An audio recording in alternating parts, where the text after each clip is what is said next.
Put the Big Chungus song. Here's the Big Chungus song. Y'all ready? Ready for this? Here's a Big Chungus. It's a Big Chungus. It's Big Chungus. It's a poppy song. It's a Big Chungus song. Yeah. I don't know why you guys are still watching. I don't want to be watching. I don't want to watch this. Good morning, Quackhawks. I just wanted to start by saying there's something really incredible about memories. They're this weird sort of story that you tell yourself about who you are and about how your life works. It's like a narrative that you write about you every day. And our stories and our memories go hand in hand. I look back on this moment and I put a clip at the beginning here of the place where I had my first kiss. And I know that that sounds really sort of dweeby to talk about, but it's also this story that I tell myself about who I am. I was a beach kid. I grew up by the beach. It was part of that identity that I have in a way that I define myself. Stories are the ways in which humanity has understood itself ever since we were able to communicate.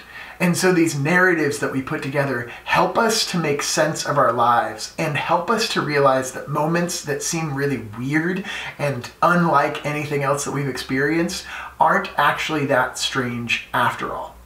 You look at something like Frankenstein that we read in the second quarter, and the fact that Mary Shelley was writing in this period of isolation during a terrible outbreak of sickness, and where people were having to find ways to entertain themselves. And so what she did was write one of the first feminist novels and completely change the course of human history. Books teach us something incredible, which is that this isn't all that strange. That humanity has been experiencing these ebbs and flows since the beginning of time. And when you think of things in the terms of the beginning of time, and you look at the very few years that you've been alive, it puts into context just how much we don't know.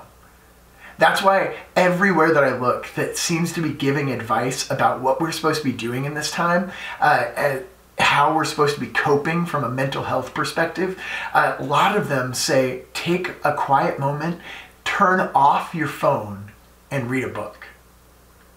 It's amazing that books still seem to be a prescription to a sickness that humanity has yet to fully cure.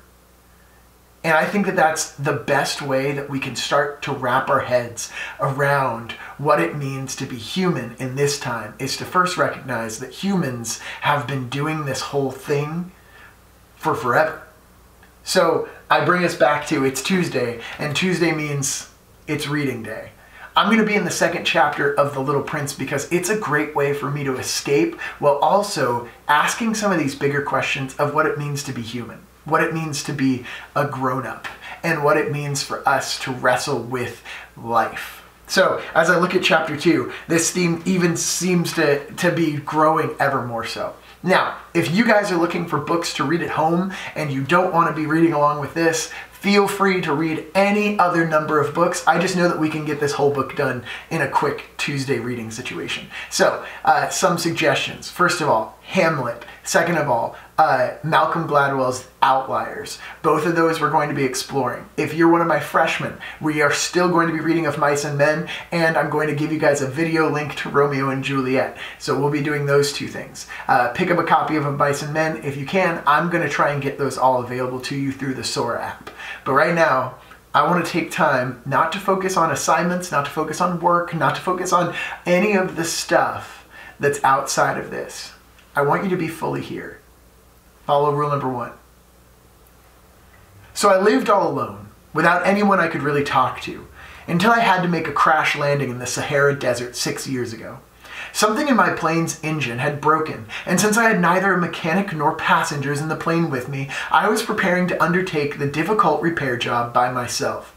For me, it was a matter of life or death. I had only enough drinking water for 8 days. The first night, then, I went to sleep on the sand 1,000 miles from an inhabited country. I was more isolated than a man shipwrecked on a raft in the middle of the ocean. So you can imagine my surprise when I awakened at daybreak by a funny little voice saying, Please, draw me a sheep. What? Draw me a sheep. I leaped up as if I had been struck by lightning. I rubbed my eyes hard, I stared, and I saw an extraordinary little fellow staring back at me, very seriously. Here is the best portrait I managed to make of him later on.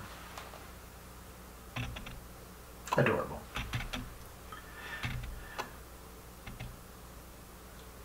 But, of course, my drawing is much less attractive than my model. This is not my fault. My career as a painter was discouraged at the age of 6 by grown-ups, and I had never learned to draw anything except boa constrictors outside and inside. So I stared wide-eyed at this apparition. Don't forget that I was 1,000 miles from an inhabited territory. Yet this little fellow seemed to be neither lost nor dying of exhaustion, hunger, or thirst, nor did he seem scared to death. There was nothing in his appearance that suggested a child lost in the middle of the desert, 1,000 miles away from any inhabited territory. When I finally managed to speak, I asked him, "But what are you doing here?" And then he repeated very slowly and very seriously, "Please, draw me a sheep." In the face of an overpowering mystery, you don't dare disobey.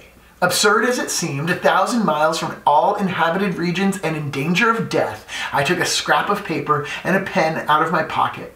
But then I remembered that I had mostly studied geography, history, arithmetic, and grammar, and I told the little fellow, rather crossly, that I didn't know how to draw. He replied, "That doesn't matter. Draw me a sheep." Since I had never drawn a sheep, I made him one of the only 2 drawings I knew how to make. The one of the boa constrictor from outside, and I was astounded to hear the little fellow answer, "No, no, I don't want an elephant inside a boa constrictor. A boa constrictor is very dangerous, and an elephant would get in the way. Where I live, everything is very small. I need a sheep. Draw me a sheep." So then I made a drawing. He looked at it carefully and then said, "No, this one is already quite sick. Make another." I made another drawing. My friend gave me a kind, indulgent smile. "You can see for yourself. That's not a sheep. It's a ram. It has horns." So I made my 3rd drawing, but it was rejected like the others. "This one's too old. I want a sheep that will live a long time." Here are 3 sheep. So then, impatiently, since I was in a hurry to start work on my engine, I scribbled this drawing and added, "This is just a crate. The sheep you want is inside." But I was amazed to see my young critic's face light up. "That's just the kind I wanted. Do you think this sheep will need a lot of grass?" "Why?" "Because where I live, everything is very small." "There's sure to be enough. I've given you a very small sheep." He bent over the drawing. "Not so small as all that. Look, he's gone to sleep." And that's how I made the acquaintance of the little prince.